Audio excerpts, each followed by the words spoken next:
and welcome to Season 3, Episode 9 of KittyCatGO Live, where we discuss various topics related to traveling and adventuring with your cat. I'm your host, Emily Hall, and tonight we're talking about traveling internationally with cats, the rules, the regulations, and tips and money-saving tricks. If you're watching with us tonight or on the replay, be sure to say hello in the comments and tell us where you're watching from. Questions are encouraged along the way as well. Our special guest for the evening is Sonja Grassmugg. Sonja and her cat Percy are a world-traveling duo. Residing in Massachusetts, they began their cross-country travels during the summer of 2021 when they visited Illinois, New Mexico, and Georgia. Then last summer, Sonja had to cross the Atlantic to complete a PhD research year abroad, and of course, Percy joined her. They have now been to 6 countries together, flown 9 times, and traveled by train, ferry, car, and pet taxi. Though not always the easiest cat to travel with, Sonja says Percy recovers quickly and adapts well to new environments. She believes one of her biggest assets when traveling with Percy is having educated herself in depth about cat behavior, positive reinforcement training, and techniques that help with desensitization and reactivity management. Let's go ahead and dive in. Hi, Sonja. Hello. I see Percy's there. Got him in place. Hi, Percy. Percy, say hi. Kind of. Yeah. Good boy. Awesome. Well, for those that are watching, be sure to take a screenshot of your phone screen or computer screen and share to your Instagram stories and tag me at KittyCatGO Adventures and Sonja at Percy the Explorer Cat. We'll be sure to give you a shout out for tuning in with us tonight.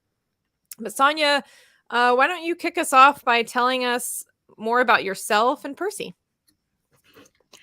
Yeah, hi. So, well, I'm actually a history PhD student, which has not that much to do with cats, but in October 2020, I adopted this little one when he was 3 months old.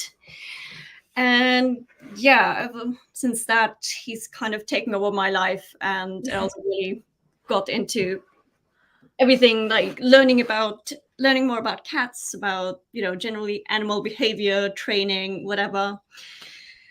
And being a PhD student, my life is not very settled. Also, I'm not actually originally from the US, and partially because of that, partially because of my research, I have to travel a lot. I always knew I needed to do this. And I knew Percy would need to come with me one way or another because, well, I don't really have anyone to look after him. And also, he's my fur child and emotional support animal and everything.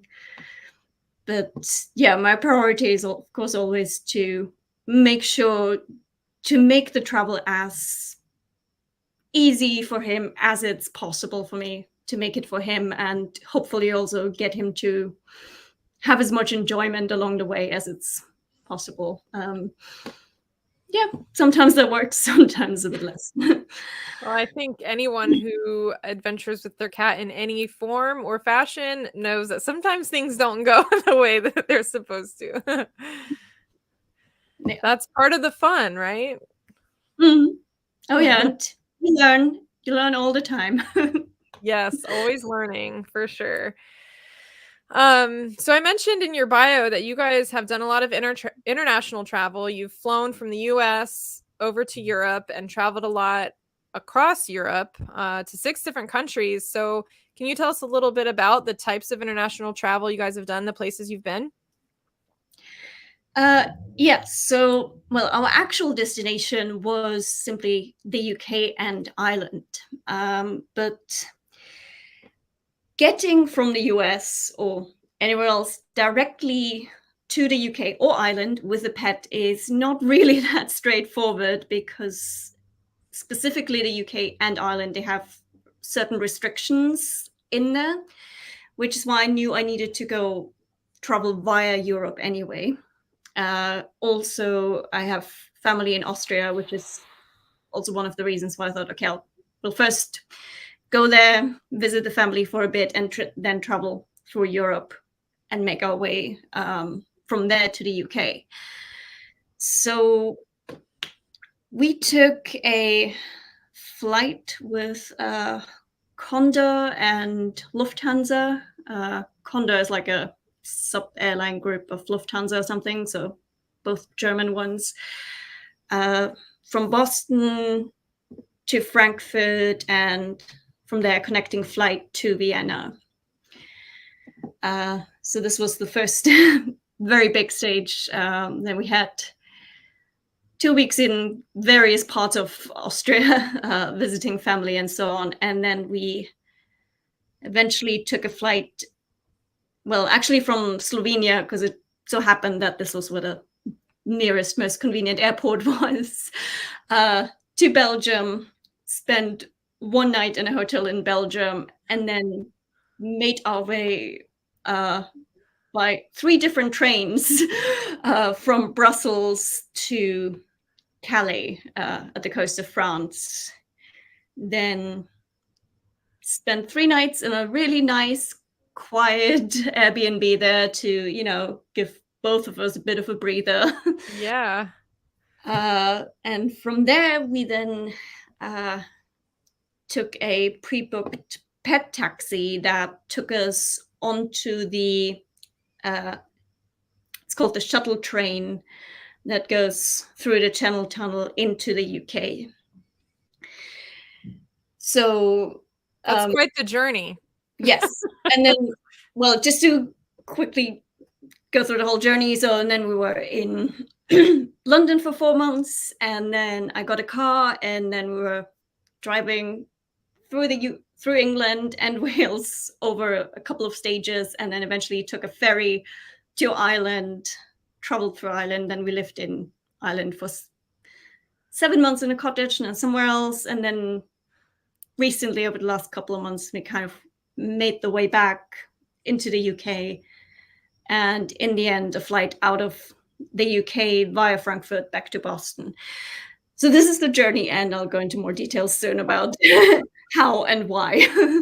Yeah, that's really complicated. Golly, definitely an adventure, and a big one at that. I know travel is a lot when you're having to travel just by yourself as a person, having to do all of that, navigate all of that, also with a cat. Yeah. Being a solo person traveling with a cat, it's like, I feel like it must be so much easier having a second person there to, you know, just so that you can sometimes just take a break, or even at the airport, just like have someone else look after the cat, and you just go off, use the restroom or whatever. Yeah. Yeah, I mean, that's a good point. You can't even go use the restroom without Percy. You've got to bring him to the bathroom with you. Yeah, all those little things that you might not think about until you're there. Well, we are definitely going to dive into all of the hows and whys of the international part, but let's start domestically. You guys have also done a lot of travel within the United States, flying, driving. Let's start with the basic requirements for flying with a cat just within the United States. Yes. So, I mean, the basic ones, they're the same as also the international basic kind of requirements. So, you know, your cat has to be in a carrier of a certain size, although, I mean, actually, the size regulations, I realize it doesn't really make a lot of sense the way they describe it online. It's like, oh, it has to be only like, I don't know, up to 9 inches tall or whatever, but your animal has to be able to comfortably stand up and turn around and, you know, and then have weird diagrams of like completely unrealistic looking animals in there. Yeah. Anyway, I mean, basically, you will be traveling with a soft carrier, and generally I find as long as you can sort of squeeze the sides a little bit and can demonstrate that you can fit it within the required space, you should be fine. And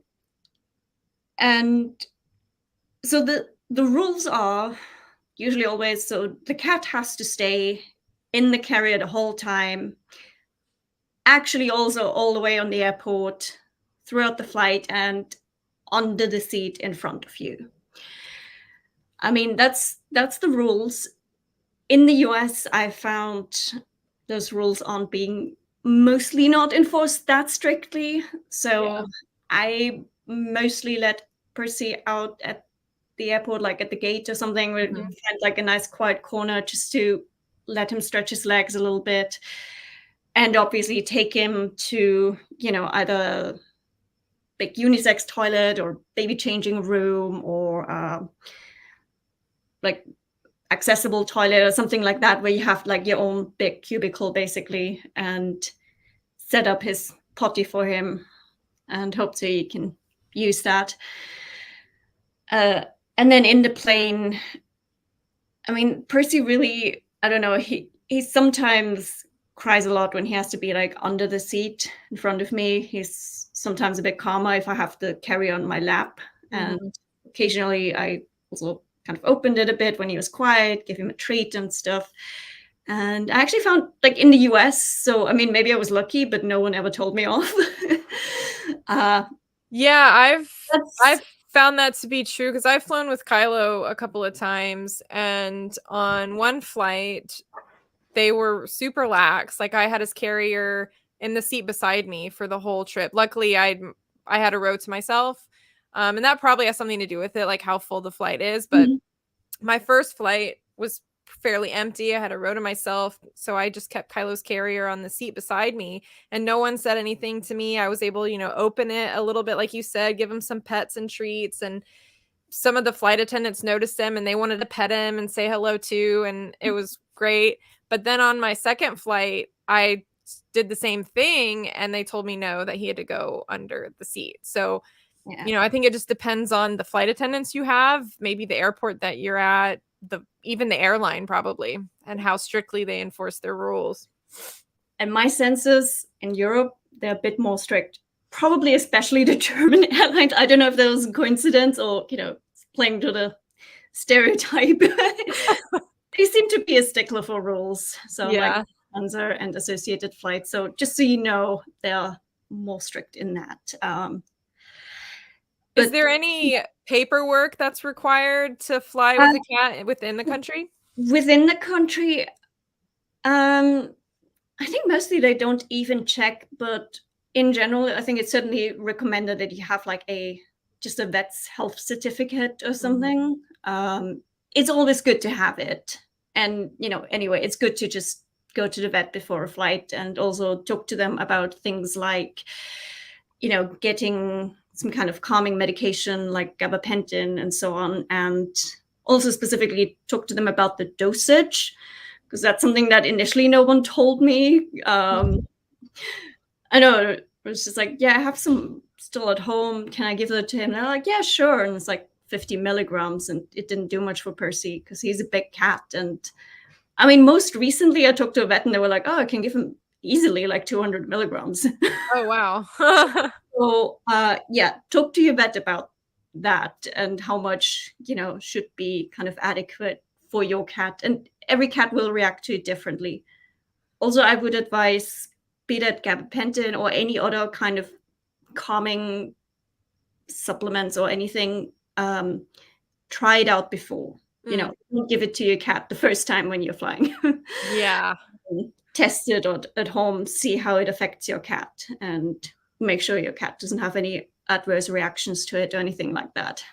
Yeah, that's a good point. You don't want allergic reaction or just, if you give them too big of a dose and then they're like, conked out.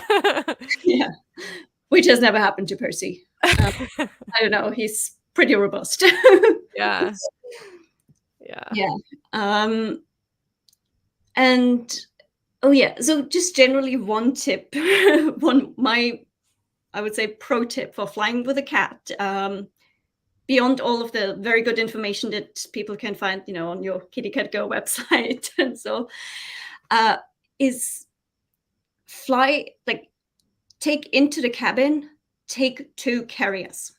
So one carrier obviously your cat will be in there.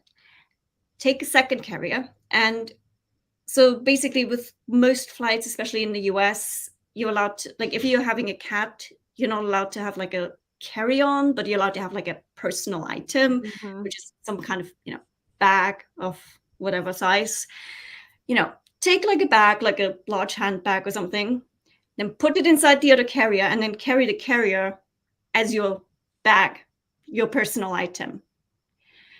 This way you have an emergency carrier with you. I do this every time. And on our very last flight on the way back to the US, that really was our lifesaver, because if an accident happens, if your cat pees in the carrier or worse, imagine you're at the beginning of a flight, imagine it's a long flight, or you have a connecting flight. What do? Yeah. You're stuck with it.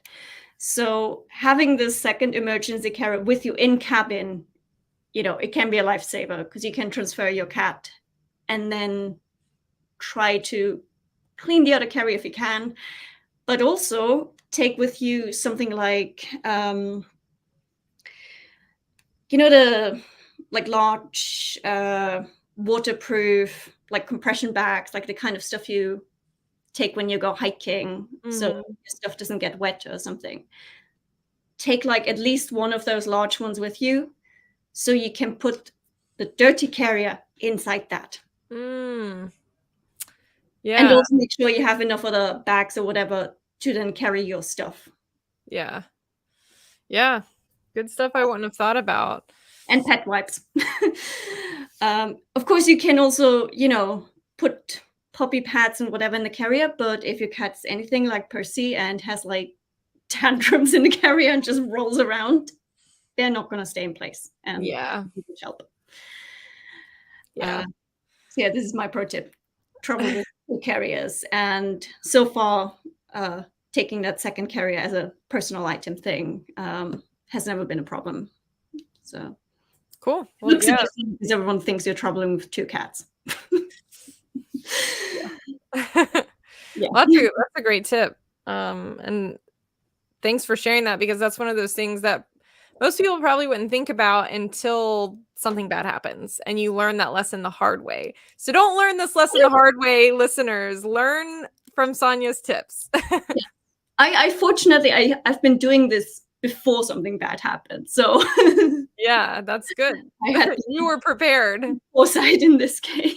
Yeah. So we just went over the basic requirements for domestic travel within the United States. Internationally, if you're flying with a cat, I imagine all those same things apply. There's just some additional things. So what are the additional requirements, and how is flying internationally different than flying within the United States? Yes. So the most fundamental thing that's different is in terms of the, getting like the health certification and everything. So it depends where you're flying to. So you need to find out what the sort of entry requirements for pets are in your destination country. Or, if you're going to the EU, they have all the same rules there. UK is a little bit different, but it's fairly similar. And then, so usually you will always need, well, first of all, your cat needs to be microchipped. If your cat isn't already microchipped, get that done as soon as possible, because you then have to get a rabies vaccine, I think, only like a certain time after the microchipping or something like that. I don't know. There's this very specific timeline, and if you had it like before the microchipping, it doesn't count or something like that. Weird. Yes, I don't know what the reasoning behind that is, but yeah, basically make sure, you got the basic things that you should be having anyway. Have your cat microchipped and a still valid rabies vaccination. Beyond that, you will then need to make an appointment with your vet, get usually something like a health certificate.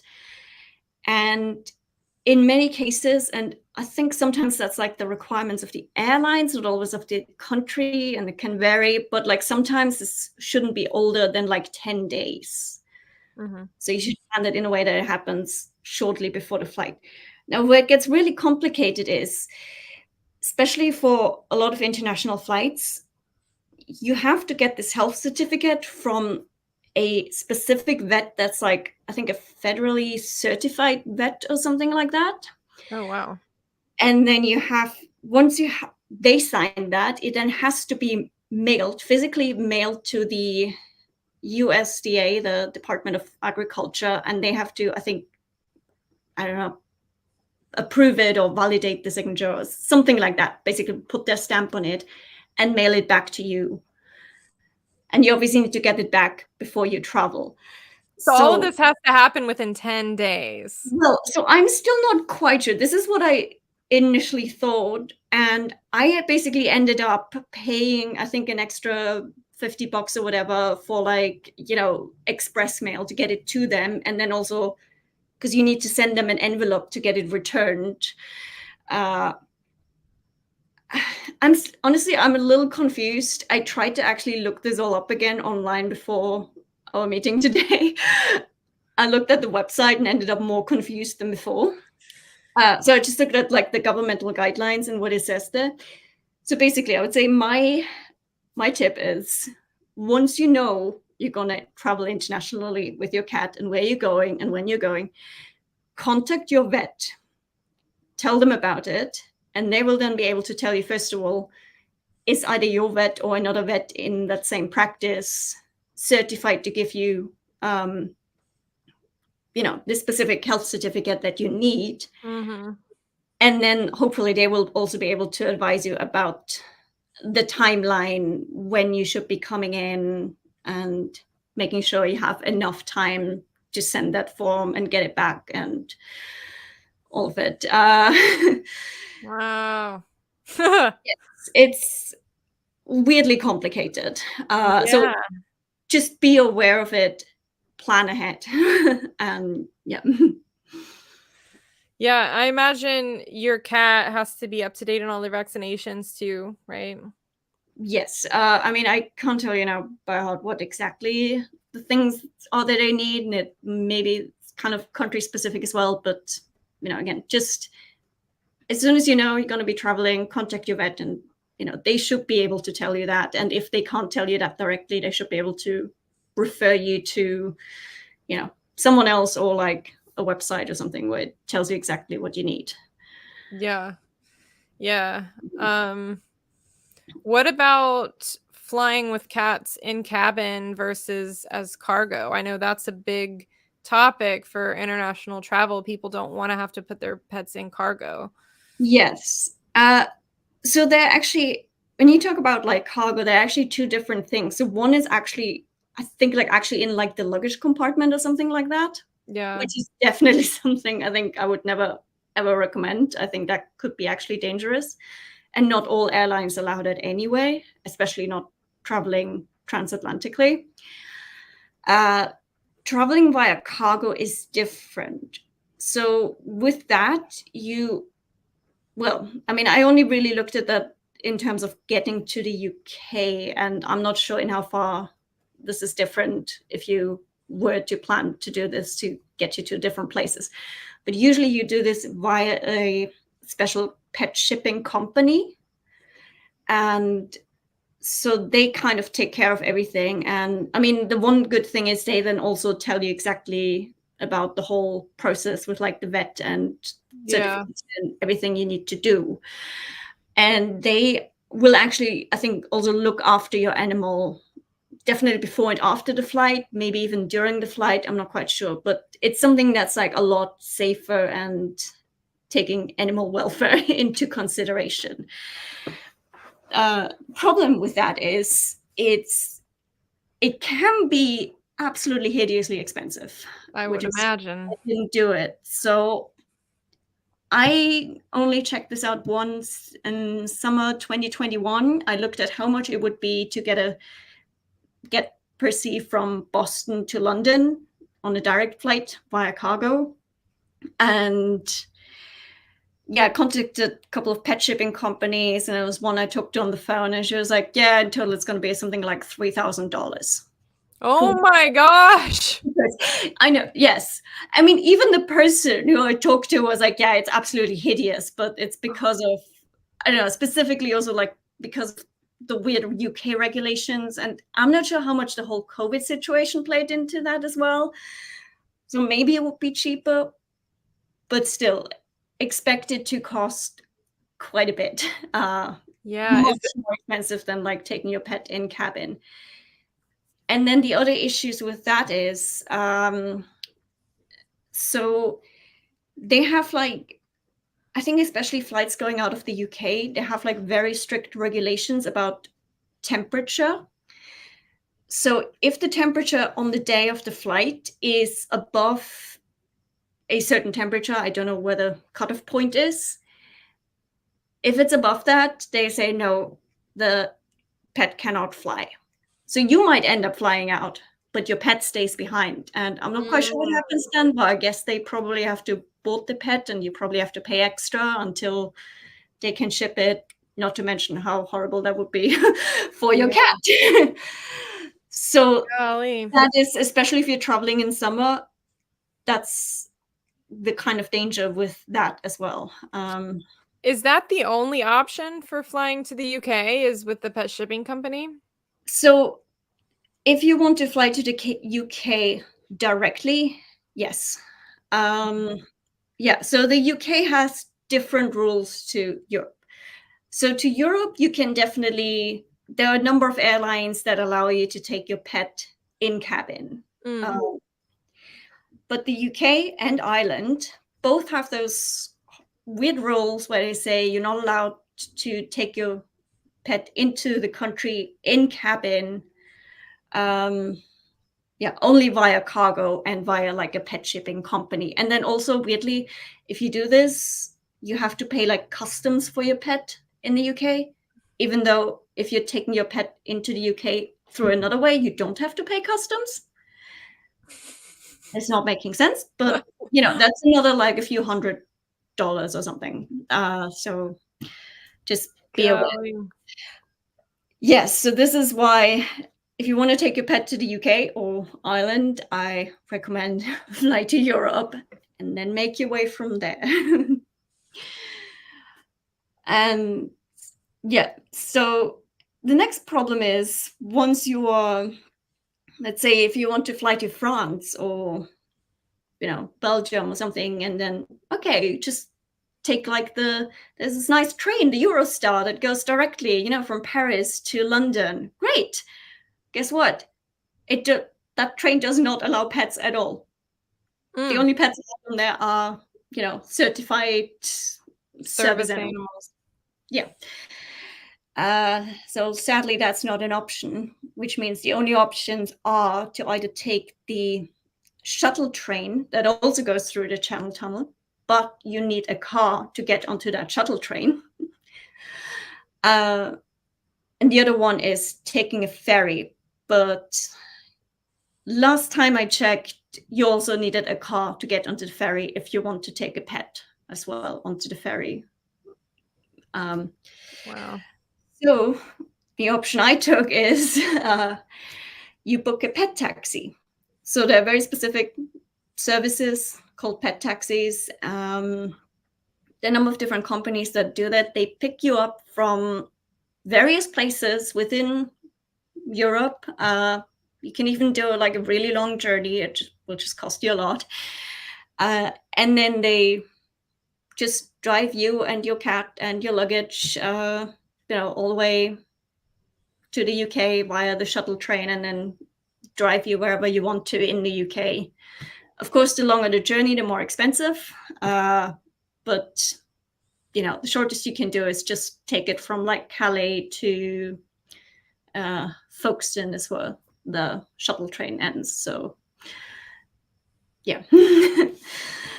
So it's basically like a cross-country Uber service for pets. Yes, kind of. But I have to say, even though this wasn't cheap, and you definitely have to book it at least a couple of weeks in advance, I had a really good experience with this. So this was literally the smoothest part of our journey. We had a really nice, super nice, relaxed driver and got us from Calais all the way to London really well. How long of a drive was that?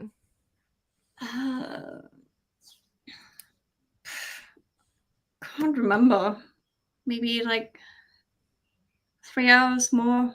I mean, not even that much. I mean, if you're from the US and used to driving distances there, it's not too bad. Yeah. Yeah. Yeah, a few hours, that's not bad. I don't have any frame of reference for Europe. I've never been there. So like, you know, with I can travel 4 or 5 hours just within my own state. No. You know, once you're in Europe, distances are very different. Yeah, okay. And also most other public transport in Europe and the UK are actually very pet friendly. So you can take your pet usually in a carrier. Definitely on trains, as long as it's not the Eurostar. Not all long distance buses. I think I found in Europe there were some long distance buses that didn't allow pets. But yeah, for example, from Brussels, there would have been the Eurostar going directly from there to Calais. But we couldn't take that. So we had to change twice. Yeah. Yeah. So of course, you could also rent a car. But yeah, that wasn't possible for me at this point. But yeah, long story. But okay, so that brings me to a question. If I'm from the United States, my driver's license is United States driver's license. Can I rent a car and drive in Europe? Yes. Oh, okay. Definitely before you go to get an was it an international license or something? I mean, it's literally just like a little booklet that like translates the terms of your license. It's nothing more. You can get it through, I think, the AA or something. Yeah, it's easy to get, and not all countries require it, but some do. So just take it. And then yes, you can definitely rent a car, but again, be aware, once you're in the UK and Ireland, they drive on the other side. Yeah. So that's another thing. You know, if you want to like rent a car in Europe and just drive to the UK, then you're stuck there with a car where the, wheel is on the wrong side. Yeah. Yeah. Interesting. Golly. Well, okay. So let me recap the crazy journey you and Percy had up until this point. So you flew from the United States to Europe, not directly to the UK, because you'd have to hire an expensive, ridiculous pet shipping company. So you flew with him in cabin to Europe, then got picked up by a pet taxi service that then drove you to the UK. Yes. Okay. That's a short version. Of course, in Europe, the different journeys here and there. And I mean, because I did like the detour via Austria as well, but I guess the shortest would be to fly to like Paris, and then you just need to make your way still like from Paris to Calais, or you could be picked up by a pet taxi from Paris. Yeah, depending on your budget and yeah. Do you know if there are any other options besides flying to get to Europe from the United States? Are there like boats? I think unless you have your own private boat or yacht or something. No, I actually looked into this. I even looked into like, you can sometimes get onto like cargo ships and stuff like that. And it's like, no pets allowed, cruises, no pets allowed, all of that stuff. So yeah. So flying was it. Yeah. Seems flying is sadly the only option, and it's not a great one. Yeah, well, I bet riding by boat wouldn't be great either. I mean, depends. It would take forever, it seems. Yeah. Okay, so once you're in Europe, is traveling between countries pretty easy? I mean, I know you have to either rent a car or have a pet taxi, but like getting from one country to the next, do they each have different regulations? Like you have to have this paperwork to cross this border, or anything like that?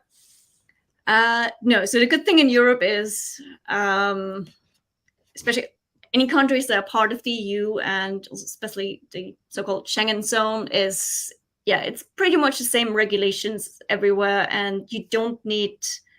So in terms of your cats, the kind of documents you need, it's all the same thing. The only thing is, if you're gonna spend more time there, you need to think. So this certificate you get from the US, it expires at some point. I'm not quite sure now how long that takes. Maybe it's 30 days or something, or I don't know. But it's not gonna be valid forever. Mm-hmm. So if, let's say, you're gonna be spending more time in Europe, it's worth trying to get a European pet passport. This Oh. is very good, even if you're going to the UK. So yeah, in the UK, Europe has this great thing. It's the same in every country there, where it's basically like a health certificate where you then also have like noted down all of the vaccinations and stuff your pet got. And this is valid for, I don't know for how long, but a long time. Like years, a long time? Yeah. Yeah, okay. I can't remember if it's like 3 years or just doesn't even have an expiry date or something, but you're good with this for a while. So you need to go to a vet in Europe, and I think probably most vets there can give you one of these. The only thing is, so as I only found out when I was there, is they ask you for your address in that country. Now, in my case, I got it in Austria, and I was able to give them my mom's address. Now, I don't know how strict they are about it. If, let's say, you're just in like a guest accommodation for a couple of weeks there or something, if you could step down, or a friend's address or something, I'm not sure, but it's definitely worth inquiring. Mm-hmm. So you can't get the pet passport in the United States before No. you go. This is something you get once you're already there. You only get in Europe. Okay. And another thing is, so it notes down, like they will note down like the rabies vaccination, but they're not allowed to note down rabies vaccinations that have been done outside of Europe. So even if your cat got a rabies vaccination just before you traveled, in order to have a valid rabies vaccination in that passport, they just need to quickly give your cat a new one, which is what they did with Percy. Interesting. It wasn't too bad, but yeah. Yeah. Really good to have, though, because even if you're like traveling to the UK, so the UK keeps changing the rules at the moment a lot since Brexit. They don't know quite where they are with everything. But so this isn't no longer like a UK thing, but it gets you into the UK. It counts as like a health certificate, like the kind of thing you need to get into the UK as well. And then also, otherwise, if you're going into the UK, again, you could get like a health certificate there to then travel to Europe or something like that. But this is, again, something that has like a fairly tight expiry date. So if you're able to get that, it's good just for the long term. It's going to help you. Yeah. Yeah. If you didn't have that, how would it work? You would have to, find out when the latest health certificate expires, and then, get a new one wherever you are. Okay. Yeah. And again, this would probably be a temporary thing you would be getting. Yeah. So it likely just means more necessary vet visits along the way. So if you were maybe just going to visit one country in Europe and maybe only be there for a couple of weeks, then the pet passport thing you might not need. The pet passport is good for if you're doing a lot of like inter-country travel for an extended period of time. Yes, exactly. Yeah. If it's just a short journey, you won't need it. But also if you think, you might be returning to the EU at some point, that might be a good thing to have. Yeah. Yeah. Well, so we've covered all of the information for getting to Europe, UK, and all of that. Now, once you're there, what is finding accommodations like that are cat friendly? Because I know even within the United States, a lot of times Airbnbs, hotels, things like that are sometimes they say pet friendly, but they really mean dog friendly and they don't allow cats. Did you run into those same issues? How did you navigate all of that? I would say overall, my experience there was fairly similar to how it was in the US. So, obviously, once you put in the pet friendly filter in Airbnb or wherever, or you're traveling with a pet, of course, your choice will be reduced by like 90%. And you're left with accommodation where even the cheapest options are going to be a lot more expensive than what you might usually be looking at. But there are options. And I mean, I find with Airbnb, be that in Europe or in the US, even if it says pet friendly, always read through everything you find. Like sometimes it's in the description that it says something about, dogs, not cats or whatever. Sometimes it's at the very bottom when it tells you the, I don't know, house rules or some other things. Just really thoroughly look through that whole website. Sometimes you find information there. I mean, personally, I also find if they say something like, oh, just like your pet is not allowed on any of the furnishings or something, I'm like, no, this isn't gonna work. Yeah, how do you regulate that with a cat? They're probably thinking of dogs, but still, it's like, unless this is my only option, Yeah. it's probably not the best. And then, so what I always do is on Airbnb, you can go and click on reserve. And I mean, sometimes you're just reserving it, sometimes you're actually booking it. But as soon as you've done that, you have the option to send your host a message. You can even do it before, but I like to do it after just to get the reservation in there. And they can always cancel it afterwards. And in that, I just mention, hi, I'm just going to let you know I'm traveling with my cat. And I usually have this like pre-written thing where I'm like, it's like my cat Percy, and he's like really well trained and well traveled, and we've been staying in lots of Airbnbs, and it's been going well, whatever. And then I referred him to like my Airbnb reviews, because I have quite a lot of really nice reviews that say, I've been there with my cat and left everything really neat and tidy. Yeah. So yeah, that's never been a problem. So everyone was always like, yeah, sure, your cat is very welcome. Yeah. Cool. That's good to know. I've always been curious, like what the culture is like in other countries, as far as cat-friendly accommodations, if maybe they were more cat-friendly than they are here or less, so it's pretty much the same. Pretty much the same with, you get a bit of both. Yeah. But the places I always ended up with, I mean, I literally spent hours looking for the perfect accommodation. But what I always end up finding is usually really good. And oh yeah, so one thing with Percy, if possible, I like to get like a self-contained accommodation. You actually have your own house or annex or condo or whatever. There are, of course, also accommodations that are, we just get a room in someone else's house and it's still pet friendly, but I mean, that's often cheaper. But, think about it. Like, is this going to work for your pet? Like, is your pet going to be okay to stay in that one room for a while, depending on how long you need to stay there? Or can also ask the owner, would it be okay for the pet to run through the whole house? But then again, what if the owner tends to like leave the windows or the porch door opens? And having screened windows is not as common in Europe as it's in America. So just be aware that might be an issue. Also, a lot of pet-friendly accommodations have already pets in the house.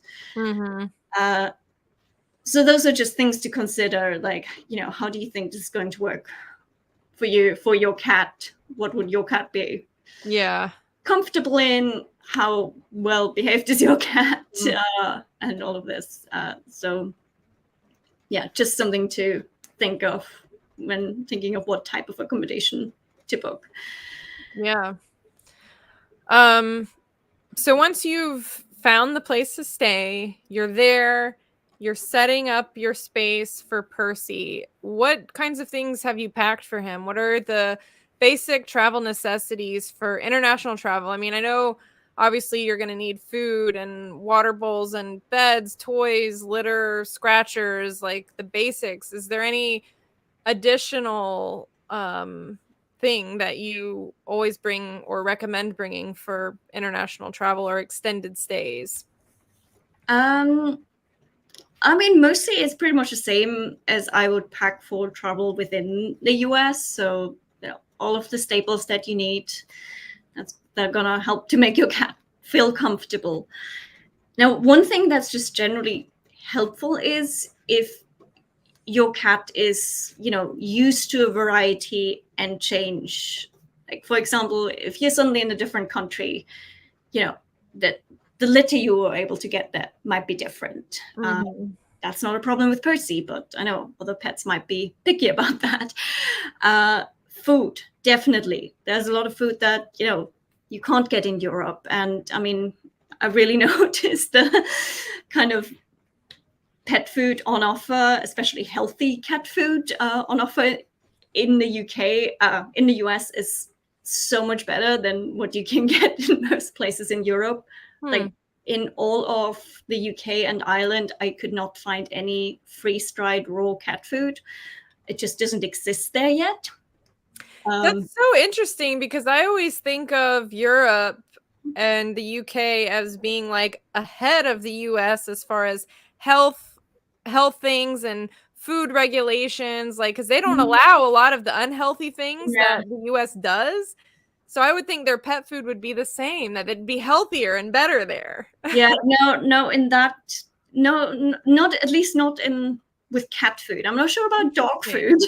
Yeah. I feel like the UK seems to be generally a lot more dog friendly in many ways. But no, with cat food, they're definitely still behind, especially Ireland. And then also just trying to find like the healthier pet food options. It's also really expensive. Yeah. So just be aware. And again, with Percy, it's good. I always fed him like a variety of diets. So he's pretty good with new foods. Of course, he has like preferences, but yeah, it's easy to introduce him to new things. So, if you will be traveling with your cat at some point, trying to get your cat used to a greater variety is good because, otherwise you may have a problem. Or if you're just traveling for a short time, maybe you're able to pack enough in your luggage, depending on what type of food it is. Yeah. Yeah. Yeah, I know that's tough. Like the times that I've flown with Kylo, thankfully it was only for like I think a week trip was the most that we took when we flew. And I was able to check a bag, and so I, packed plenty of food and even litter and everything. So I didn't have to get anything once I got to where we were going. But, traveling internationally and especially if you're going for a longer trip, I mean, packing a lot of cat food, especially if your cat eats like canned food, I mean, that gets heavy. That's going to eat up your weight restriction limit really quickly. That's why freeze-dried food is the best for traveling. Yeah. I love it. And that's why it's just like so devastating not to find it anywhere in the UK. Yeah. But yeah. Well, I found good alternatives eventually, but yeah, you have to look and also look online. There's some things you can order online, sometimes from like different parts of the EU and so on, that you can get it shipped in for reasonable prices. Yeah. Oh, so in terms of other sort of important things to take along, so for me it's important also, so I like Percy to have like a GPS tracker or even a GPS and a radio tracker. And one thing to consider is, so there's some brands of GPS trackers, like we had initially the Geobit in the US. Turns out it doesn't work outside the US. At least it didn't back then. I don't know if things changed by now, but make sure your GPS tracker is, it works globally. So we now have it's called Attractive, which I'm really happy with. And that works globally. So it's great for travel. And I was also able to have it, on the airport on him and so on. And maybe even also have like the TapCat radio tracker. It's this really small one. I actually made Percy my own harness where I can actually attach both trackers in a comfortable way. So it's good to have that. And yeah, also with the GPS trackers, just be aware they only work, so they can only send signals to your phone if you're in a place with cell reception. So that's one big drawback, and why it's good to have also the backup radio tracker for places like this. But then also you have to consider if you're traveling, for example, from the US to Europe, you may get there and not have a cell phone yet. Oh, yeah. You need to get a new one. Or think about your tag. What if you have like a tag and it has your phone number on it? But if it's got your American phone number on it, is this going to be useful in Europe? So instead of the tag, what I always had on Percy, it's like get those little thingies. You can, and you can fit like a rolled up paper in there. Exactly. And it's this big roll of paper. And I mean, you can get a whole bag of these and prepare a few. And then you get, this is like a new one. So you can put on like your name. I mean, address may not be helpful, but your phone number or 2 different phone numbers. Or I like to put my email address because I know I'm going to be able to, reach that. Usually on the back, I also write out like Percy's microchip number, just in case. Yeah. So for those who are listening on the podcast and don't have the visual for this, Sonja was showing a little silver tube. I guess it's small, like super small. Like how is that, like an inch or less than an inch, more like half an inch or something almost. Yeah, it's about half an inch long, and you can fit a rolled up piece of paper inside and attach that to your cat's collar. And on that paper, keep your updated new phone number, address, whatever, for while you're traveling. Do you know what those are called? I forgot. Yeah, they have a name, but I forgot what it's called. I'll find out what they're called, and I'll make sure to include it in the show notes. You can get like whole pack of them, so then you have a number ready.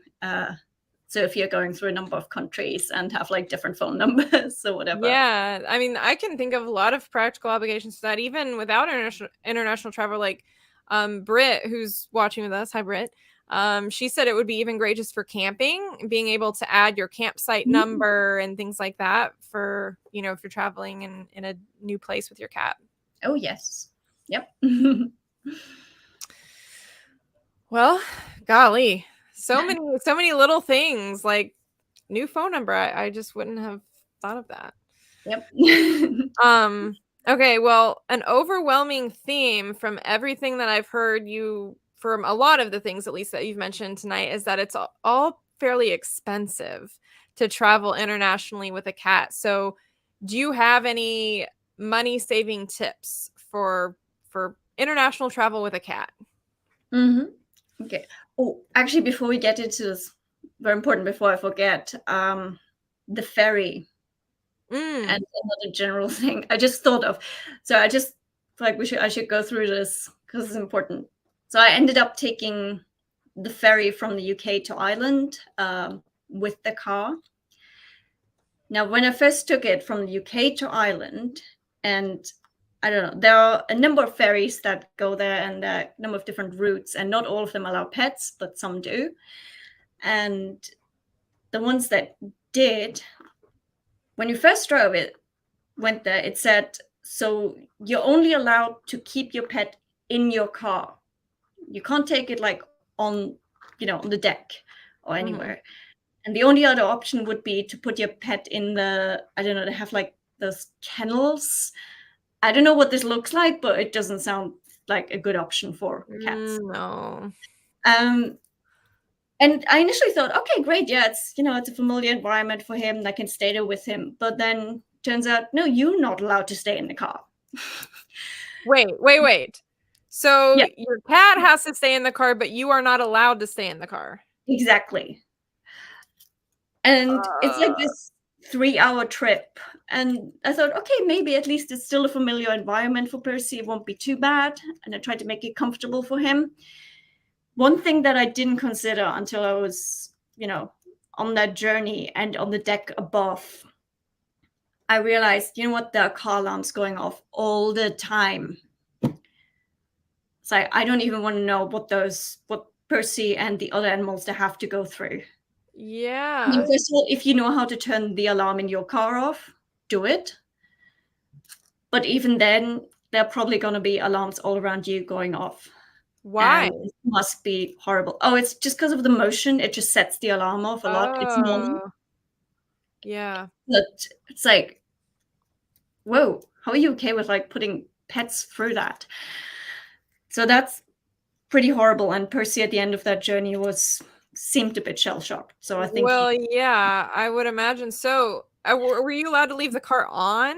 So at least he has like air conditioner or anything? no, you can't. No. Oh, See, it's not that hot there or anything. So okay, it's yeah. So I was gonna say, I guess yeah. if you're doing that, make sure the weather's not hot. No, and I mean you're down there in the ferry in that rump, so it's all dark anyway.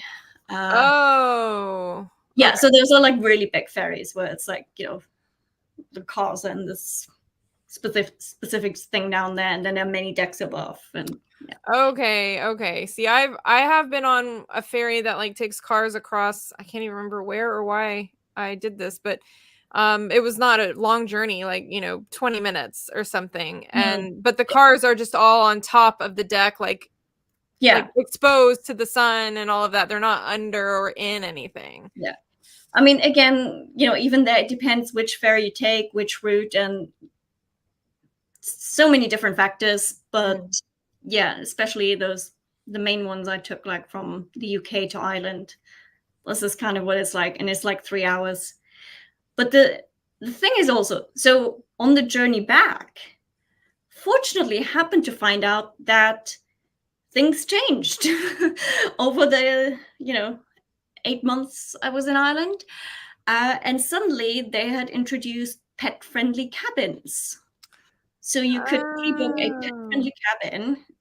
The only problem is they have clearly not enough of those, because when I tried like to book one a couple of weeks before our planned journey, I could hardly find any, and I just eventually had to sort of like adjust the date just to be able to book a journey where I was able to book a pet-friendly cabin on top of that. Yeah. And of course, it's another like 60, 70 euros or something. But it's so worth it, and it's so much nicer, and you can just be in that cabin with your pet throughout the journey, and Much better. So yeah, this is also one of, I think, the things I really also wanted to get across here today is be aware. Things are changing all the time. So even all of the things I'm telling you here, don't take it at face value that this is how it is, because within a couple of months they might have changed the rules. Yeah, and for reference, we are filming this in September of 2023. Yeah. So when you're listening, be sure to double check all the information, because a lot of it might have changed by then. This is also why it's really difficult to find out information about how to do all of those difficult travels, especially to places like the UK and Ireland. Mm-hmm. Because you try to Google it, and then maybe you find like this helpful blog of someone who did it, but it may be out of date. Yeah. And when I first went to the UK, so for flying out of the UK, so there are no specific rules that say a cat can't be in cabin on flights out of the UK. However, when I was flying in like last year, I also checked like flights out, just sort of to see what to expect. And the only airline that allowed cats in cabin on flights out of the UK was Air Canada, which, by the way, is really expensive on transatlantic flights. So that was the case back then. And I thought, okay, I'm just going to have to pay those like, $2,000+ to go via Canada. Because otherwise I have to cross the channel again, and that's extra money, and so on. Yeah.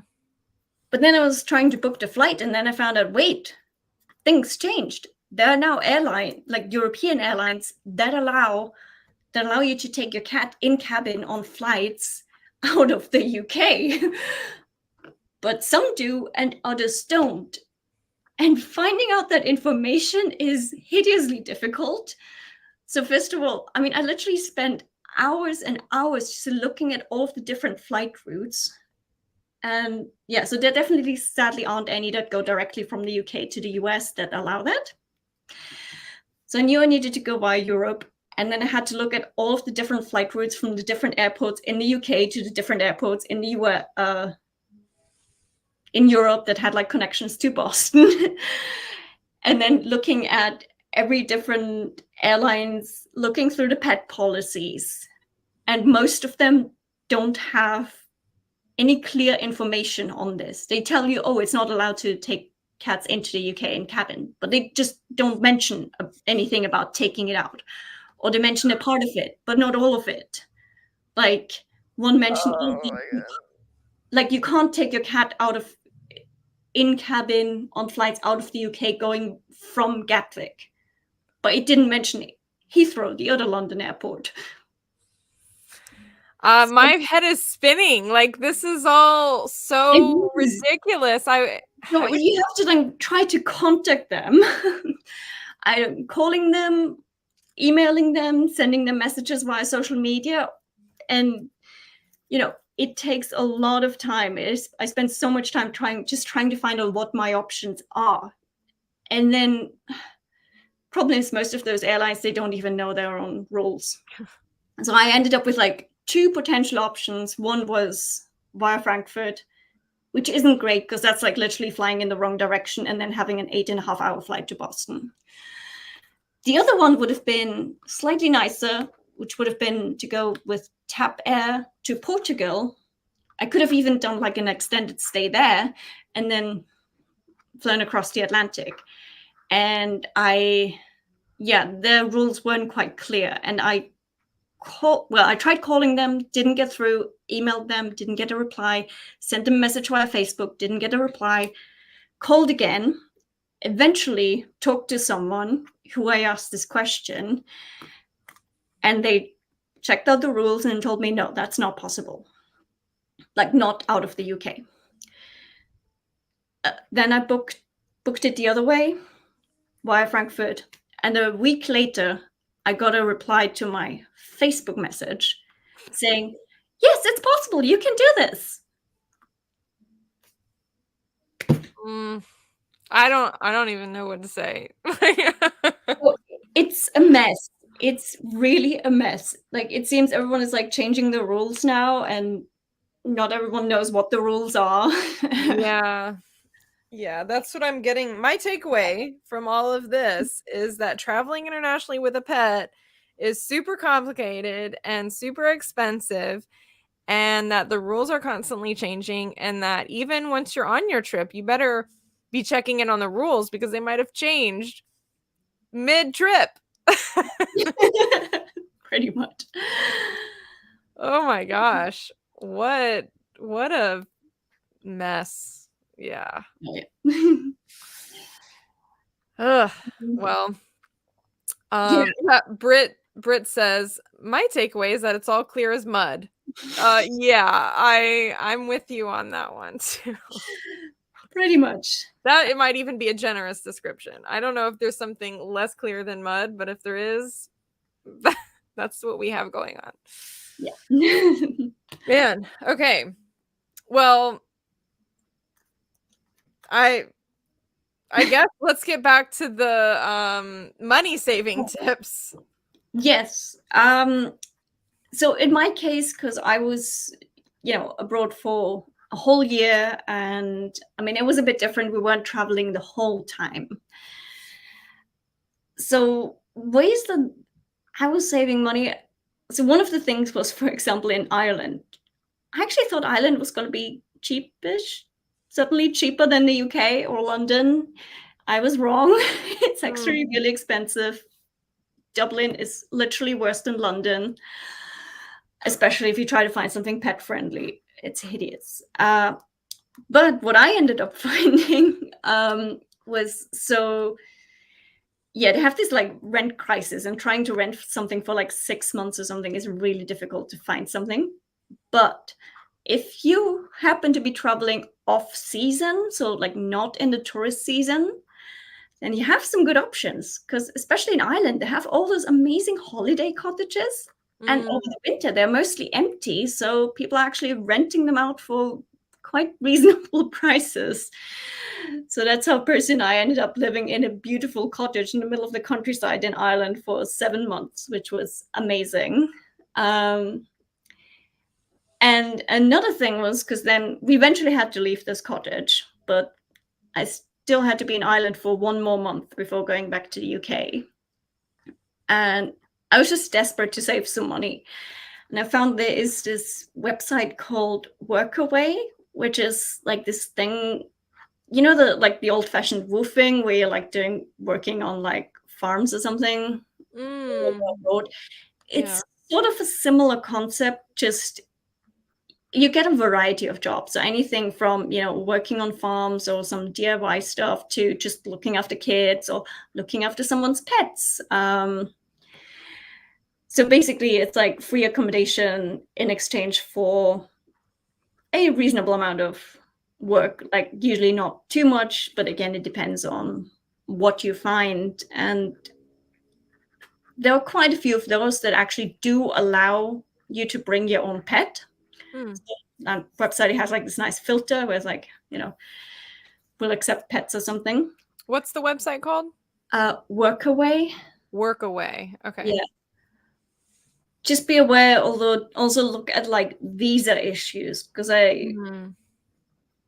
turns out even volunteering isn't always allowed in different countries. So again, just make sure you check this out before.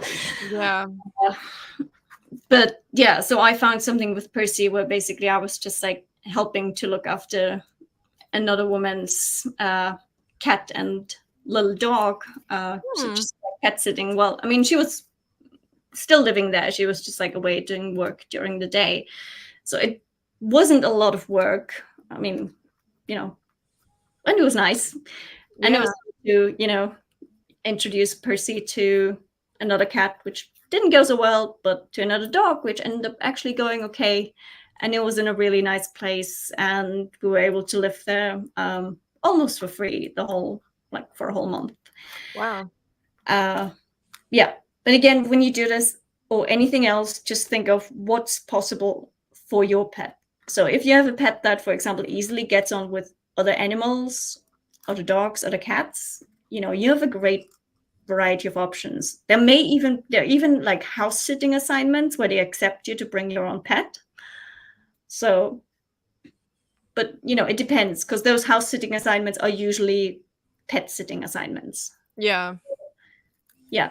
If you're lucky to have a cat that gets on well with especially dogs, that's definitely an option to look into. Well, you'd also want to make sure that the dog is okay with cats. Oh, yes, of course. Yeah. Yeah. But I mean, usually if they tell you you're allowed to like bring your own pet, then, well, depends. Sometimes maybe they were just thinking of a dog, but you know, you can always contact them and find out what. Just saying, there's maybe options if. Yeah, that's neat. That's interesting. Yeah. And yeah, then the whole thing with like traveling, the flights and everything, you know, really find out what your options are. That's also, so I would have had a few different options to go, like, for example, take a flight to France and from there to Boston or something like that. It would have been a little bit more convenient, but a lot more expensive. Yeah. So just be aware it's going to take a while just to find out what your options are even. Yeah, if you're traveling internationally, it takes a lot of research, a lot of work. Yeah. I mean, you kind of get better at it over time, but then also things change. So yeah, you have to start from scratch. I'm thinking, I mean, with all the all the things that a cat would have to go through. Obviously, you wouldn't want to do something like this unless you absolutely had to and didn't have a choice, but you wouldn't want to just take your cat on some European vacation as their first trip, right? Because there are so Yeah, many aspects of this travel with the planes and the taxis and the, all of the things that you probably want to start smaller first and make sure that exactly. your cat is comfortable with travel, comfortable with new places, and all the chaos that comes with travel. So practice small before you go big. This is exactly one of the reasons why that year before I did some travel with Percy through the US as a kind of, practice and preparation for the bigger travels that I knew would be coming up at some point.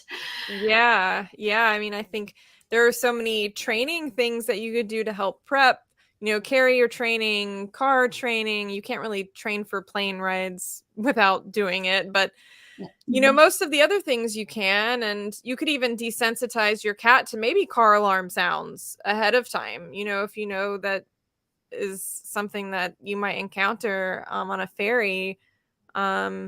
So yeah, practice all of the things before you do it. Because if you Mhm. just decide, oh, I'm going to go on a European vacation and bring my cat, and they've never traveled before, it's probably not going to go so well. Unless you happen to have a really chill cat, Yeah. some cats, but yeah, don't just do it for fun. And if then, if you're going to Europe, that's still a more straightforward kind of thing to do than planning to go to the UK or Ireland.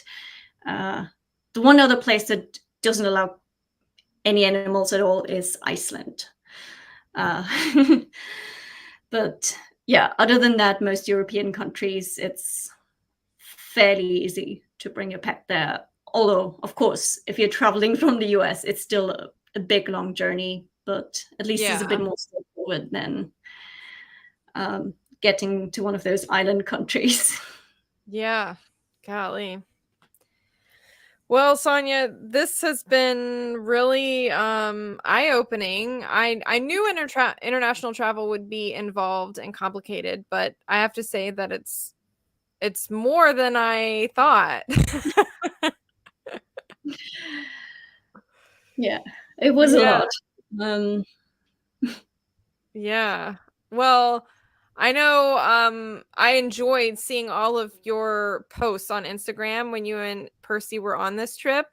I remember the little Ireland cottage that you stayed in, and it was so picturesque and amazing. So, if people want to check out your travels and see what you and Percy are up to, both going forward and, see more of your European vacation, where can they find you? so we're on Instagram. It's at Percy the Explorer Cat, and all of the posts in which I was specifically writing about our journey, almost like a blog post, even though it's on Instagram. So I put the hashtag Percy's Big Journey. So if you put that in, you can sort of follow our parts. And if you're looking at it now, I haven't even finished posting about it. I'm still like about a month and a half behind because, especially the last few weeks coming back to the US, it's just been too much. Yeah. Yeah. Well, you had some really amazing pictures, so I definitely recommend everybody go check out Percy's Big Journey on Instagram and see his amazing world travels and be jealous. I know I was, although I don't think I'll ever do it because that's too much. If you do end up doing it, I mean, the one good thing is, you get to a lot of really exciting places and, like Airbnb or so, if you really put the time in to find nice accommodations, you can find some amazing places. And I mean, Percy really enjoyed almost every place we've been to, and they were great for him to explore. So I always try to find like, quieter places where I know I can take him outside and he's going to be comfortable. Yeah. So yeah. Yeah, absolutely. Well, thank you, Sonja, for being here tonight and sharing all of these insights. Thanks Thank for having you. me. Yeah, and thanks to those who are watching and listening. Thanks for being with us. Mark your calendars for the next episode of Kitty Cat Go Live. It will be Wednesday, October 11th at 1 p.m. Eastern Time. So I want to bring attention because this is a different time. Normally the show is always at 8 p.m. The reason is because this episode is going to be with a panel of guests from all over the world. So trying to find a time of day that works for people in 8 different time zones. Well, I guess they're not all in 8 different time zones. There are 8 different countries represented in several time zones. 1 p.m. Eastern Time was the one that was fairly reasonable for everybody. So on the heels of this episode with Sonja on traveling internationally with a cat, I thought it would be interesting to do an episode with perspectives from people all over the world and what cat adventuring is like in their country, what the culture is like. Do they have a lot of cat friendly places to go? Is it weird or is it more accepted? You know, all of the things. I just thought it would be interesting to get a little glimpse into cat adventuring around the world. So join me on October 11th for that. It'll be me and seven other people. So I've never done an episode with that many guests before. It should be an interesting time. So that's it for tonight. If you have any more questions or want to continue any more discussions, please join my Facebook group, Kitty Cat Go Adventure Team, and be sure to hit that subscribe button if you're watching on YouTube and the follow button if you're watching on Facebook so you can keep up with future episodes and happenings here at Kitty Cat Go. Again, Sonja, thanks for being here. And thanks to everybody for hanging out with us tonight. I hope you learned something and had some fun. Happy adventuring, everybody.